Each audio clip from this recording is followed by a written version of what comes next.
Hey, fellas. Hello. Hello.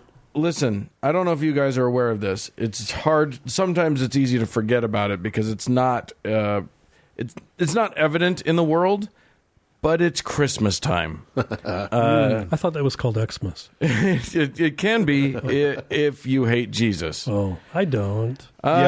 There's no evidence of Christmas. My hotel lobby that I had to hack my way through to get to my room today, there are so many fucking Christmas trees. It's like the end of The Shining down there. Yeah, there's no way of knowing it's Christmas. At least they're not. At least they weren't brought there by Melania Trump, in which case you would be truly terrified. The blood fountain trees. Slovenian blood fountains.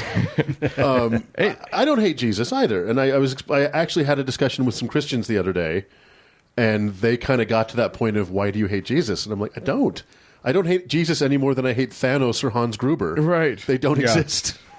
Right. But before we get into all of this, I do want to introduce that one of the voices that our listeners just heard isn't us. And that is Paige, you're back. Hey, it's good to be back. Thank you, sir. We've added a fourth white guy.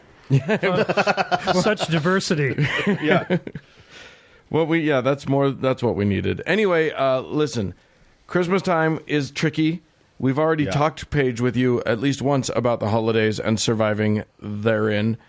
But I wanted to talk again with all of us here, because one of the things that happens, and this happens in a lot of families, but it happened. I'm going to use my wife's family as sort of the avatar for this, which is that every year they have had a tradition that goes back decades, and that tradition is everybody gets together, the extended family gets together.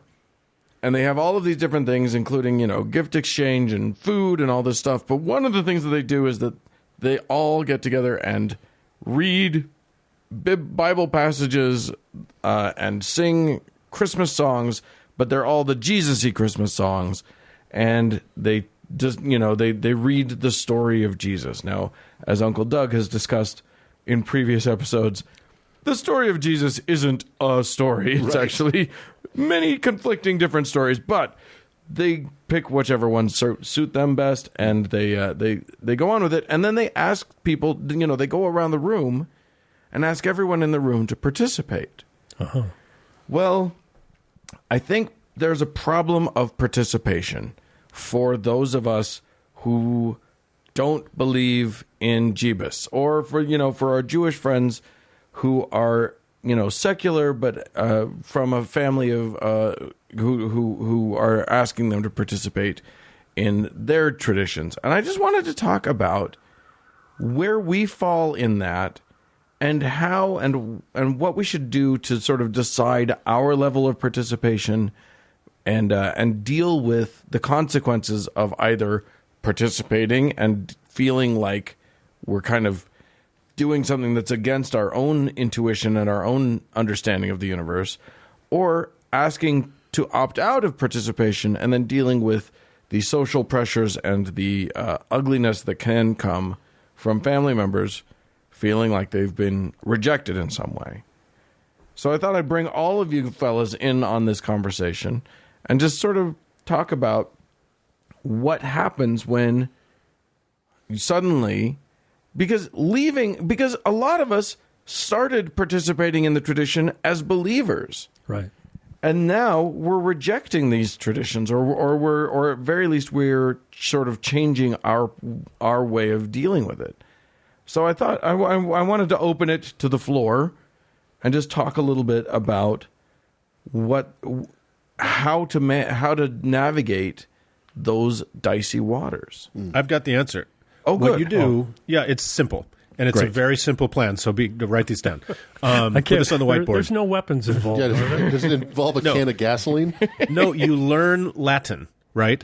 And then you get the big book of old Saturnalia songs, and you sing a Roman Saturnalia song in Latin while they're singing the Jesus song.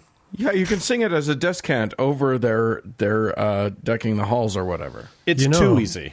Actually, I know that you speak slightly in jest there, but there's something in what you just said that's profound, which is, what are you offering instead? I mean, what do you offer instead of, singing something about a God in a manger thing? What are you offering instead, or are you just a buzzkill? Oh, I offer wine, baby. Wine is always good. That's not going to work with the Mormons. But he's not offering it to anybody but himself. That's right. Believe I'm just me. drinking hard. And, So what Doug's actually offering is Drunken Doug. Drunk Doug. Drunk and dumb, which may work, and there are rituals to support you in that. But what are you offering? I mean, otherwise it's a little bit like basketball. You got two guys going down the court playing defense and offense with each other. And one's Dennis Rodman, and he's elbowing you, and he's trash-talking you. And that's just kind of fucking annoying, and it's getting to you, and it goes on, decade after decade. And finally, you retaliate and punch him out on the floor, and you get called for the foul. Mark, Dennis Rodman was a basketball player. Yeah, I was just going to say, Paige did not read the fine print about no sports metaphors. No sports metaphors. The point is, our when beloved you nerd push listeners. back- I thought Dennis Rodman was the U.S. ambassador to South Korea or North Korea. North Korea, yeah. Yeah, He's that or a porn too. star. Yeah, it's you're going to get called for the foul. Yeah. You've been baited. Not intentionally trying to bait you. They've got a long series of religious traditions, and they're frankly unaware or intolerant and don't give a shit that you're not among the faithful. And so you're being baited. And then when you retaliate and you're a buzzkill, you're going to be called for the foul. My question is, what do you offer that's at least as good or better than what they're offering? Are you doing your part? You can walk away from the ritual if you want. Saying no to things is certainly within your right and prerogative. You can fight, which is going to get you called for a foul, and you'll be a buzzkill at Christmas. Right. What are you offering? What do you got?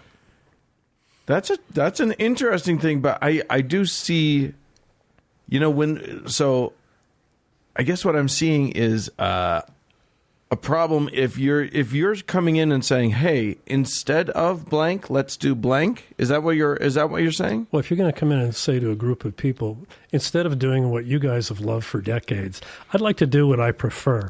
How's that going to go? Yeah, that doesn't sound like that'll work. No. So As that. I'm not sure what it looks like, but I think we could have a real interesting conversation about how to shape what are you bringing. That is interesting. If you're bringing a no, I'm sorry, there's not a lot of life in no. Yeah.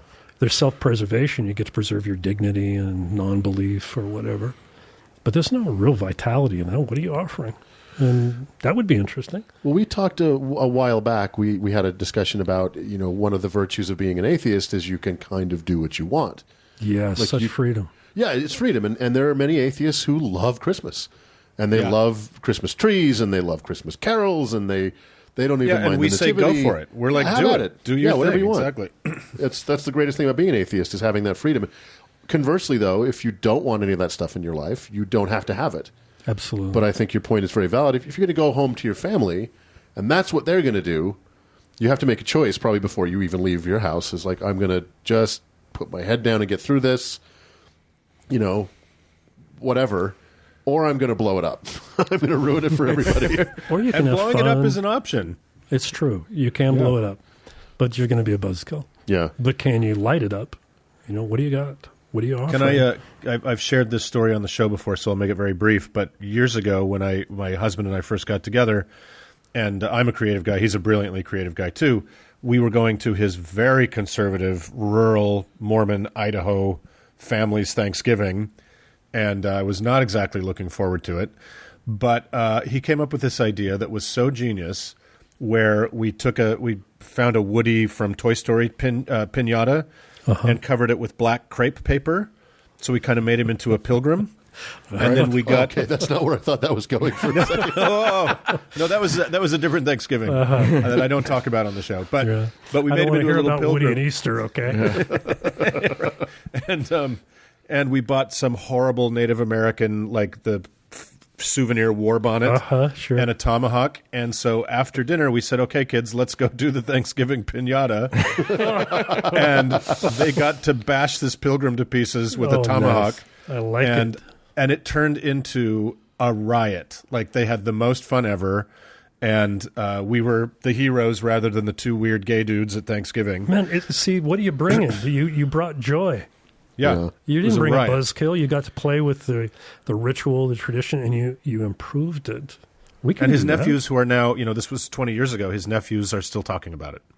Yeah. So it's pretty awesome. You really brought your best game, didn't you? I love Sure that. did.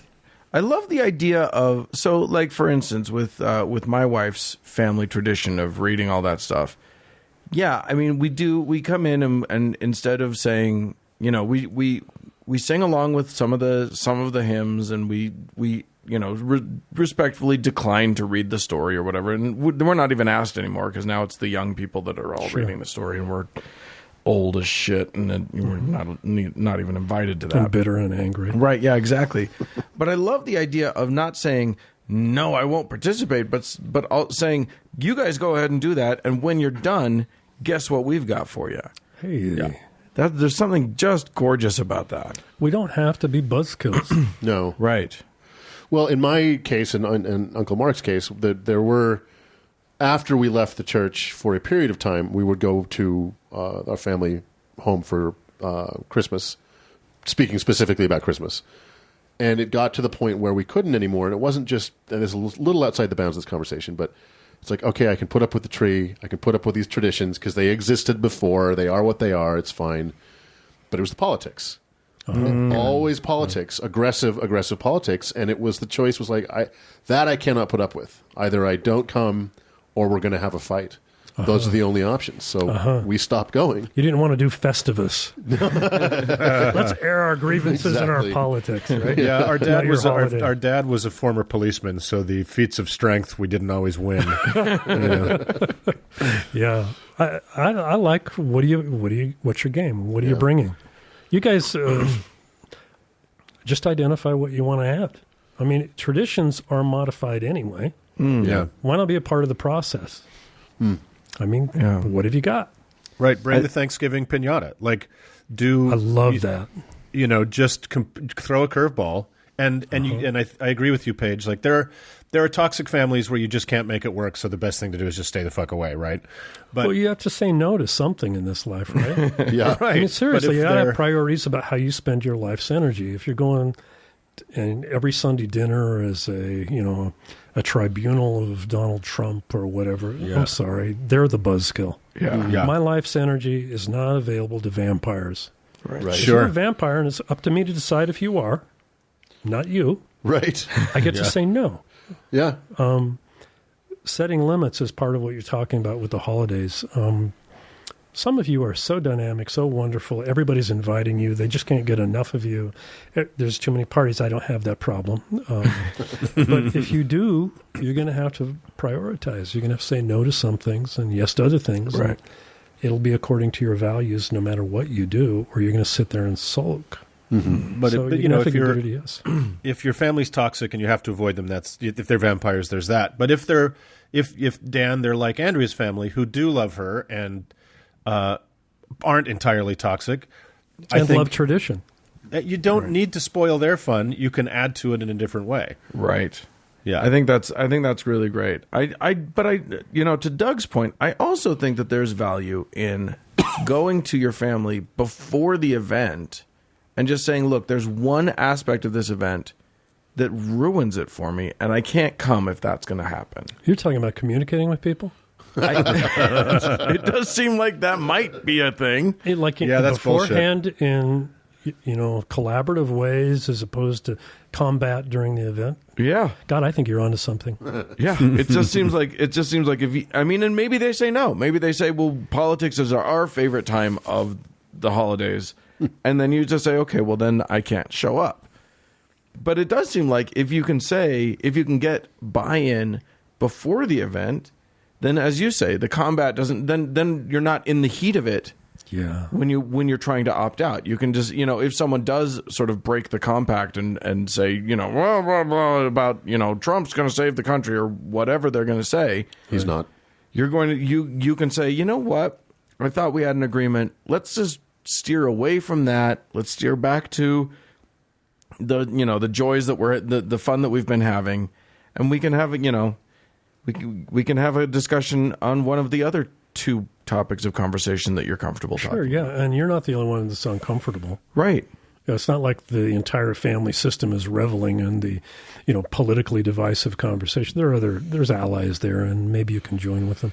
The question is, can you bring that conversation in advance? Right. Shape it, collaborate with your, like-minded folks to create the experience you want. Or you cannot go. Yeah. But what do you got? What can you offer?